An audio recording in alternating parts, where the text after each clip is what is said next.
میرے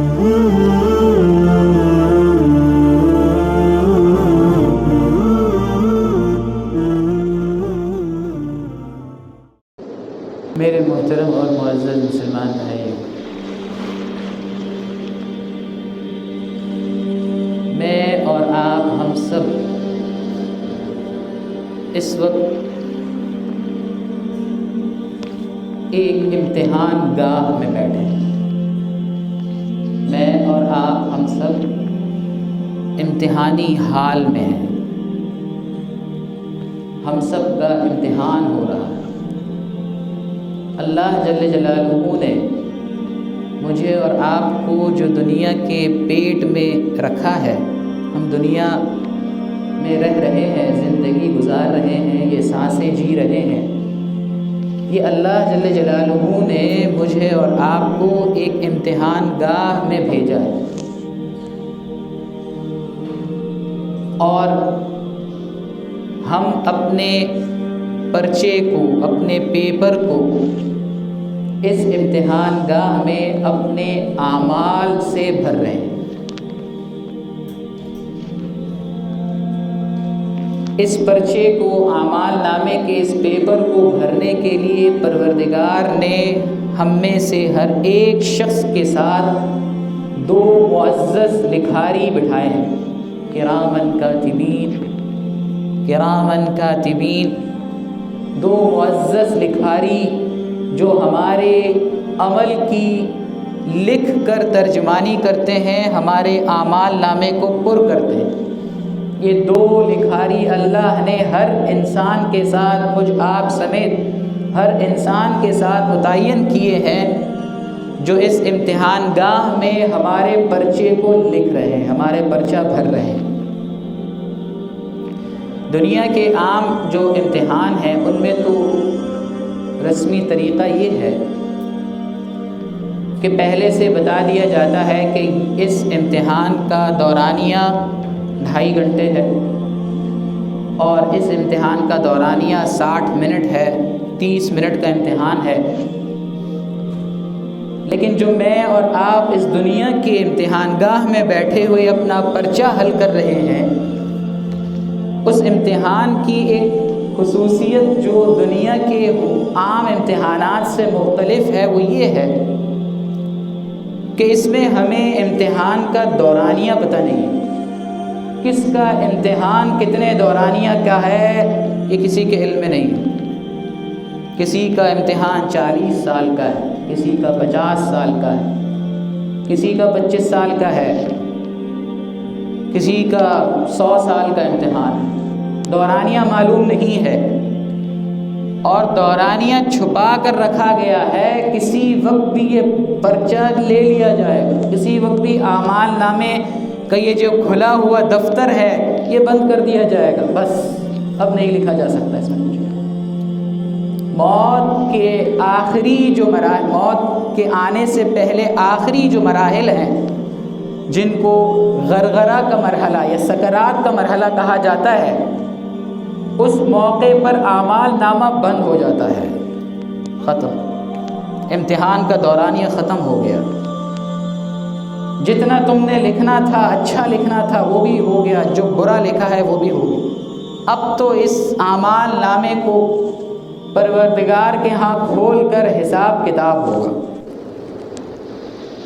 تو اس امتحان کی ایک جو خصوصیت ہے وہ یہ ہے کہ دنیا کے امتحانوں میں تو ہمیں دورانیہ پتہ ہے، اور اس حساب سے میں اور آپ ہم سب نے کہیں نہ کہیں کوئی امتحان دیا ہوگا، کہیں شرکت کی ہوگی، پرچہ کوئی حل کیا ہوگا، تو اس میں ہم دورانیے کو دیکھ کر اپنی پلاننگ کرتے ہیں، منصوبہ بندی کرتے ہیں۔ 2.5 گھنٹے کا پرچہ ہے تو یہ سوالات اتنی دیر میں حل ہو جائیں گے، اور ان سوالات کو اس وقت حل کر لوں گا، یہ پوری منصوبہ بندی ہوتی ہے۔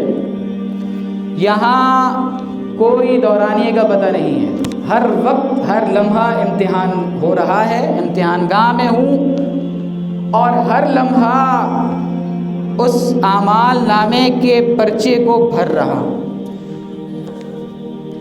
ایک اور خصوصیت جو اس امتحان کی، جو میں اور آپ دے رہے ہیں، اور دنیا میں ہونے والے عام رسمی امتحانات کے حوالے سے جو ایک اور امتیاز ہے اس امتحان کا، وہ یہ ہے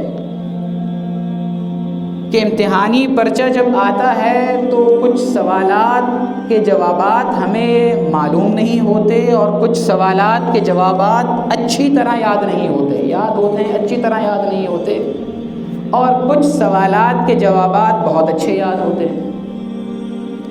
لیکن یہ جو میں اور آپ امتحان دے رہے ہیں، زندگی کا امتحان، اعمال نامے کے پر کرنے کا امتحان، اس میں ہر سوال کا جواب مجھے اور آپ کو معلوم ہے، بتا دیا گیا ہے۔ کون ہے ہم میں سے جو یہ نہ جانتا ہو کہ سچ بولنا نیکی ہے، جھوٹ بولنا گناہ ہے؟ اب موقع آتا ہے کوئی سچ بولنے یا جھوٹ بولنے کا، کہیں کوئی گفتگو کرنے کا موقع آتا ہے، تو جواب مجھے اور آپ کو درست جواب پتہ ہے، یہاں سچ بولنا ہے، جھوٹ بولوں گا تو یہ جواب غلط ہے۔ سوالوں کے جوابات ہمیں معلوم ہیں، جہاں جس سوال کا جواب معلوم نہیں ہے، پروردگار کی طرف سے اس جواب کے غلط دینے پر کوئی پوچھ بھی نہیں ہے۔ کسی سوال کا جواب معلوم نہیں تھا اور غلطی سے کچھ کام ہو گیا تو پروردگار کے انصاف کے ترازو میں اس غلطی کی پوچھ نہیں ہوگی۔ یہاں تو جواب غلط دے دیا جاتا ہے تو مارکس کٹ جاتے ہیں، نمبرات کم آتے ہیں۔ لیکن یہ جو زندگی کا امتحان ہے، اس میں کہیں اگر کوئی موقع ایسا ہے کہ کسی سوال کا جواب نہیں آ رہا، وہاں کوئی غلطی ہو جاتی ہے نہ آنے کی وجہ سے، تو وہ پروردگار کے ہاں معاف ہو جاتا ہے۔ لیکن جس سوال کا جواب مجھے اور آپ کو معلوم ہے، خیانت نہیں کرنی ہے، دھوکہ بازی نہیں کرنی ہے، معلوم ہے، تاجر ہوں دھوکہ بازی نہیں کرنی ہے، ملازم ہوں کام چوری نہیں کرنی ہے، معلوم ہے، جواب پتہ ہے۔ اگر جواب کے پتہ ہونے کے باوجود میرا عمل کام چوری ہے، فرشتے نے لکھ لیا ہے کہ اس نے اس موقع پر اس سوال کا جواب کام چوری سے دیا ہے، تو پھر اس وہاں پر معافی نہیں ہے۔ جواب معلوم تھا، تمہیں پتہ تھا یہاں کام چوری نہیں کرنی ہے، تمہیں معلوم تھا کہ جب اذان کی آواز تمہارے کان میں پڑی ہے تو اس کا جواب یہ ہے کہ بھاگو کامیابی کی طرف، دوڑو نماز کی طرف۔ تم نے سب جواب صحیح حل کیوں نہیں کیا؟ جب تمہیں پتہ تھا کہ تمہیں زکوٰۃ دینی ہے، تمہارے اوپر لازم ہے جواب زکوٰۃ ادا کر کے تم نے دینا ہے، زکوٰۃ کیوں ادا نہیں؟ رمضان آ گیا، روزے رکھنے تھے، تمہیں معلوم تھا روزے رکھنے ہیں، کیوں نہیں رکھے؟ تب پوچھو گی۔ تو یہاں جو زندگی کا میں اور آپ امتحان دے رہے ہیں، اس زندگی کے امتحان میں سوالات کے جوابات، صحیح درست جوابات مجھے اور آپ کو معلوم ہیں۔ اب میں نے اور آپ نے ایک عقل مند، ہوشیار، پڑھنے لکھنے والے، سمجھدار، ذہین طالب علم کی طرح اس زندگی کے امتحان کا پرچہ حل کرنا ہے۔ یہ میری اور آپ کی ذمہ داری ہے کہ میں اور آپ جیسے ایک ذہین بچہ امتحان گاہ میں بیٹھتا ہے، تو امتحان گاہ چاہے کسی گاؤں دیہات کا ایسا اسکول ہو جس کی کلاسوں کی کھڑکیاں ٹوٹی ہوئی ہیں، سر پر پنکھا نہیں چل رہا ہے، اس گرمی کے باوجود ہوشیار طالب علم شکوے نہیں کرتا، یہ تو کھڑکیاں ٹوٹی ہوئی ہیں، یہ پنکھا نہیں چل رہا ہے، تو میں امتحان کیسے دوں؟ میں تو امتحان نہیں دے سکتا۔ یا اس کے اس امتحان پر جو اس نے پرچہ لکھنا ہے، اس پرچے لکھنے میں اس ٹوٹی ہوئی کھڑکیوں یا نہ چلتے ہوئے پنکھے کے اوپر نمبرات ملنے یا کٹنے نہیں ہیں، نمبرات ملنے ہیں جو کچھ پرچے میں اس طالب علم نے لکھا ہے، جیسا لکھا ہے ویسے ہی نمبرات ملیں گے۔ غلط لکھا ہے تو نمبرات کٹیں گے، اچھا لکھا ہے تو انعام ملے گا، کامیابی ملے گی۔ تو چاہے امتحان گاہ کوئی بہترین قسم کا کمرہ ہو جہاں اے سی لگے ہوئے ہیں، جہاں روشنی کا خوب اچھا انتظام ہے، جہاں ٹھنڈ اور گرمی کے مطابق سارا مشینی انتظام مہیا ہے، لیکن اس سارے انتظامات کا اثر اس پرچے کی کارروائی پر نہیں پڑے گا۔ تو ایک جو سمجھدار طالب علم ہوتا ہے، وہ یہاں وہاں نگاہ دوڑانے کے بجائے، یہاں وہاں شکوہ کرنے کے بجائے اپنے اس اعمال نامے کے پرچے کو صحیح طرح حل کرتا ہے، اپنے اس امتحانی پرچے کو صحیح طرح حل کرتا ہے، ایسے ہی ایک سمجھدار ایمان والا، ایک سمجھدار صاحب ایمان، ایک سمجھدار مسلمان، وہ اپنے آس پاس کے حالات سے، جو حالات اعمال نامے پر ذرا بھر اثر انداز نہیں ہونے، ان کی طرف توجہ نہیں دیتا۔ اس کی ساری توجہ یہ ہوتی ہے کہ میرے اعمال نامے میں میرے لیے جو سوالات پروردگار نے رکھے ہیں، میں ان کے جوابات ٹھیک دے دوں۔ مزدور ہوں، ملازم ہوں، تاجر ہوں، کارخانہ دار ہوں، مل اونر ہوں، زمیندار ہوں، جاگیردار ہوں، ہر ایک کے لیے یہ دنیا امتحان گاہ ہے۔ ہر ایک اپنے اعمال نامے کا پرچہ حل کر رہا ہے۔ سمجھدار طالب علم کی طرح اگر اس اعمال نامے کے پرچے کو حل کیا گیا تو پروردگار نے فرمایا فَمَنْ زُحْزِحَ عَنِ النَّارِ وَأُدْخِلَ الْجَنَّةَ فَقَدْ فَازَ۔ وہاں پر پریشان، جو آنکھ بند ہونے کے بعد اعمال نامہ کھل کر جو وہاں انعامات کی تقریب ہونی ہے، وہاں پر اعلان ہوگا یہ شخص کامیاب ہو گیا، اس کا اعمال نامے میں جتنے ہم نے اسے سوالات دیے تھے اس نے صحیح صحیح جوابات لکھے ہیں، یا صحیح جوابات جو لکھے ہیں وہ غلط جوابوں سے ان کی تعداد زیادہ ہے، نیکیاں بڑھ گئی ہیں، نیکیوں سے پلڑا بھاری ہو گیا، یہ کامیاب ہے۔ اور خدا نہ خواستہ اللہ تعالی ہم سب کی حفاظت فرمائے اور مجھے اور آپ کو اس روز آخرت، اس روز حساب و جزا کی فکر نصیب فرمائے۔ خدا نہ خواستہ اگر وہاں اعلان ہو گیا کہ یہ تو بڑا کمزور طالب علم تھا، یہ تو بس وہاں شکایتیں ہی کرتا رہا، پرچہ کوئی حل نہیں کیا، اس نے پرچہ حل نہیں کیا، تو خدا نہ خواستہ وہاں یہ اعلان نہ ہو جائے کہ یہ ناکام ہے، یہ ناکام ہے، اس نے سوالات کے صحیح جوابات نہیں دیے، اسے معلوم تھا کہ اس سوال کا کیا صحیح جواب ہے، اس سوال کا کون سا جواب غلط ہے، لیکن اس نے اس طرف توجہ کرنے کے بجائے وہ اپنی غریبی پر روتا رہا، وہ وسائل کی تنگی پر روتا رہا، وہ مالداری کے غرور اکڑ میں رہا۔ دوسری طرف یہ بھی ہے، مالداری کے غرور اکڑ میں رہا، سوالات کے جو جوابات اس نے لکھنے تھے ٹھیک نہیں لکھے، تو یہاں کی نہ مالداری وہاں کے اعمال نامے میں نیکیوں کو بڑھا سکے گی، اور نہ یہاں کی غریبی وہاں کے اعمال نامے کی نیکیوں کو کم کر سکے گی۔ یہ اعمال نامے کا انصاف بڑا کھلا اور صاف ہے۔ اس اعمال نامے کو ایک غریب بھی اپنے سوالات حل کر کے پوری اچھی طرح بھر سکتا ہے، اور ایک امیر بھی، مالدار بھی، صاحب حیثیت بھی، جو اسے سوالات دیے گئے ہیں ان کے درست جوابات اپنے اعمال نامے کے ذریعے سے، درست جوابات اپنے اعمال کے ذریعے سے، درست جوابات لکھ کر وہ بھی کامیابی حاصل کر سکتا ہے۔ یہ کامیابی سب کے لیے عام ہے۔ اب ایک صاحب ایمان کا اور ایک مومن کا، ایک مسلمان کا طرز عمل امتحان گاہ میں یہ ہوتا ہے کہ اس کی ساری کے ساری توجہ سوالات کے صحیح جوابات لکھنے کی طرف ہوتی ہے، اس کا ایک منٹ بھی ضائع نہیں، وہ ایک منٹ بھی ضائع نہیں ہونے دیتا۔ کامیاب طالب علم، سمجھدار، ہوشیار، وہ اپنی امتحان گاہ میں اپنے دورانیے کا ایک سیکنڈ، ایک لمحہ بھی ضائع نہیں ہونے دیتا۔ وہ ہر لمحے کو کام میں لا کر اچھے سے اچھے سوالات کے اچھے سے اچھے جوابات دینے کی کوشش کرتا ہے۔ ایسے ہی ایک سمجھدار صاحب ایمان وہ ہے جو اپنی دنیا میں یہ جو اسے دورانیہ ملا ہے امتحان کا، اس کا ایک لمحہ بھی ضائع نہ کرے۔ سمجھدار مسلمان، سمجھدار صاحب ایمان وہ ہے جو دنیا میں اپنے اس جو دورانیہ اسے اس امتحان دینے کے لیے ملا ہے، اس امتحان گاہ میں جو اس کا دورانیہ ہے، چاہے 25 سال ہے، 30 سال، یہ بھی معلوم نہیں ہے کس وقت، یہ تو ایک جلتی ہوئی شمع ہے جو چوراہے پر جل رہی ہے، ایک ہوا کا جھکڑ آئے اور بجھ جائے، کس کو کیا پتا کہ کس کی شمع کب بجھ رہی ہے، یہ تو پروردگار کے علم ہے۔ اب اس امتحان کی ذرا اہمیت دیکھیے، اس امتحان کی ذرا خطرناکی سوچیے کہ اس امتحان میں کسی وقت بھی اعمال نامے کا یہ جو پرچہ مجھے اور آپ کو تھمایا گیا ہے چھین لیا جائے گا، یہ بند ہو جائے گا۔ اس امتحان کے لیے کیسے پھونک کر قدم رکھنے کی ضرورت ہے۔ اس امتحان میں کیسے ایک ایک لمحے کی حفاظت کرنے کی ضرورت ہے کہ میں اور آپ خود سمجھ لیں۔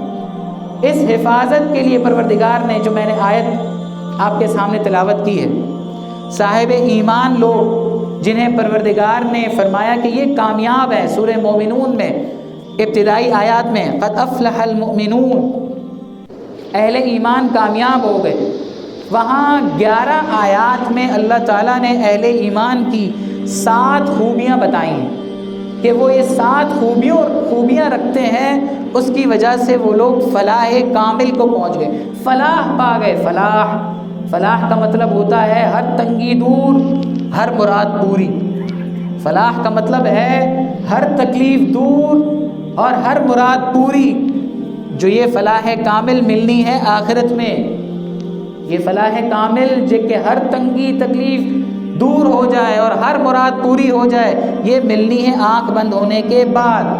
تو آنکھ بند ہونے کے بعد جس کے اعمال نامے پر پروردگار نے فلاح کامل کی دستخط کرنی ہے، ان کی خوبیاں بتائی ہیں کہ ان کی خوبیاں یہ ہیں، 7 خوبیاں ہیں۔ ان میں سے میں نے آپ کے سامنے جو آیت تلاوت کی، والذین ہم عن اللغو معرضون، یہ صاحب ایمان وہ ہوتے ہیں جن کی خوبیوں میں سے ایک خوبی یہ ہوتی ہے کہ وہ لغویات سے منہ موڑے رکھتے ہیں، فضول کاموں سے، فضول باتوں سے منہ موڑے رکھتے ہیں، اعراض کیے رہتے ہیں۔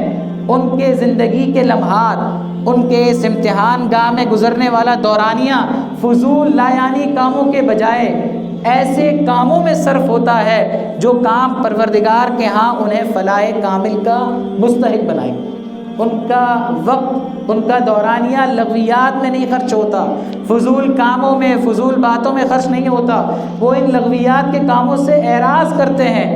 کہیں لغو بات، فضول بات، لایانی بات، لغو کا مطلب ایسی بات جس کا نہ دنیا میں کوئی فائدہ ہو نہ آخرت میں کوئی فائدہ ہو، جس کا نہ دنیا میں کوئی صلہ ملنا ہو، فائدہ نتیجہ ملنا ہو، نہ آخرت میں کوئی نتیجہ ملنا ہو، یہ ہے لغو بات۔ وہ مکمل اپنے توجہ رکھتے ہیں کام کی چیزوں کی طرف، لغویات کی طرف ان کی توجہ نہیں ہوتی۔ اور اگر کہیں لغو بات ہو رہی ہو، لغو مجلس لگی ہو، گپ شپ کی مجلس لگی ہو، جھوٹ کی مجلس لگی ہو، غیبتوں کی مجلس لگی ہو، کسی کو نقصان پہنچانے کی سازشوں کی مجلس لگی ہو، کسی کو تنگ کرنے کے لیے مجلس لگی ہو، تیری میری واہی تباہی کی مجلس لگی ہو، وَإِذَا مَرُّوا بِاللَّغْوِ مَرُّوا كِرَامًا، کہیں ایسی لغو بات سے اگر ان کا گزر ہو جائے، لغو محفل مجلس سے ان کا گزر ہو جائے، تو وہ اس بات کو اپنے ذہن میں رکھتے ہوئے کہ میرا وقت تو قیمتی ہے، میرے تو یہاں کے ایک ایک لمحے پہ وہاں کی لاکھوں کروڑوں سال کی زندگی کا بننا یا بگڑنا موقوف ہے، میں کیوں اپنے وقت کو ضائع کروں، میں کیوں اپنے وقت کو برباد کروں۔ وہ اعراض کرتے ہیں، وہ منہ موڑ لیتے ہیں۔ مفسرین نے لکھا ہے اعراض کا مطلب ہے وہ 3 کام کرتے ہیں۔ ایک تو یہ ہے کہ وہ لا یفعلونہ، وہ لغو کام خود نہیں کرتے، خود اپنے آپ کو لایانی کاموں سے بچاتے ہیں۔ آج کل کی جو مصروفیات ہیں، میں اور آپ خود دیکھ لیں کہ ہم کن کن لغویات میں مصروف ہیں، اس سے اپنے آپ کو آج ابھی عہد کر کے دور کرنے کی کوشش کریں۔ وہ اعراض کرنے والے سب سے پہلی ان کی صفت کیا ہوتی ہے؟ لا یفعلونہ، وہ لغو کام کرتے نہیں ہیں۔ لا یرضون بہ، دوسرا کام یہ ہے کہ کہیں لغو کام ہو رہا ہو تو اسے ناپسند کرتے ہیں، ان کے دل میں اس کی برائی ہوتی ہے۔ اور جب دل میں برائی ہوتی ہے تو برائی کرنے والوں کو اچھائی کی طرف لانے کی بھی فکر ہوتی ہے۔